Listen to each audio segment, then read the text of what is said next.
Jonesy and Amanda's cutting room floor. It's the cutting room floor. On the cutting room floor, let's talk about Helen Mirren. What's she up to? You know, sexy old bird. I don't. Are you calling me that or her? Either of us. Well, maybe she'd be happy with that. I'm not. Maybe you're both cut from the same cloth.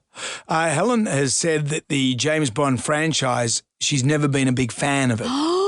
Never liked it. She said it's not her thing. She's opposed to the idea of a female 007 as well, due to the franchise's profound sexism. Finally, someone is saying it. What did you feel about James Bond? You know what? I've never been a big James Bond fan, but particularly when I grew up, and it was the Roger Moore camp era. Was it camp? Well, I never kind of saw the fanciful nature of it. And I would go, oh, as if, and when he'd pash off all the girls, as if I was a cynic. But I felt that the girls were dumb, and I felt it was sexist and misogynist, and that was me in my teens. And it's still the same. It's interesting that, you're saying that she doesn't think we should have a female 007 because the whole nature of it is misogynist. What, so you didn't like Poche or Money Penny? But I didn't have that era. I was what's his name? Roger Moore? Roger Moore. Yeah. And has he got older? Remember that time he didn't crack onto the young ice skater? No, I don't remember that. There was a time when the young ice skater, and she was in his bed, and James said, no, I think, I don't think that's for me, young lady. He didn't take a Viagra. He was 158 by then. Also, as he got older, you couldn't tell his roll-top skivvy and his neck ended and the skivvy began. What was your favourite James Bond? You're missing what I'm saying. I didn't have one. And come on, you would have had one. As I've got older, I can see the Daniel Craig thing. I'm not drawn to watch because I find him attractive, but I'm not drawn to these movies. I don't follow them, as you know. I can't follow the storyline. I wonder who's who.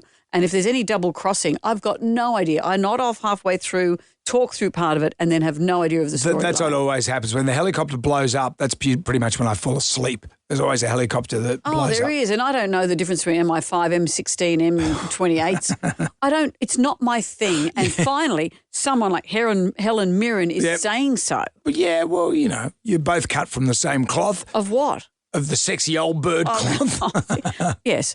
And because we're talking about hating sexism, and that's the sentence you've got.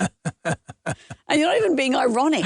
I am being ironic. No, you're not. You're being moronic. Money Penny. Oh, and pussy safe. That's all you get from this. There's catchphrases that sound vaguely rude. That's my legal phone. Money Penny and Pussy. What was your favourite underwater car then?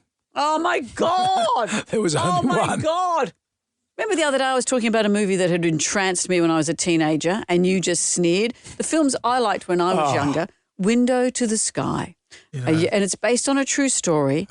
And and it was about a downhill skier who became a quadriplegic and the man who loved her, and then he goes into an aeroplane, it was Beau Bridges, and carks it.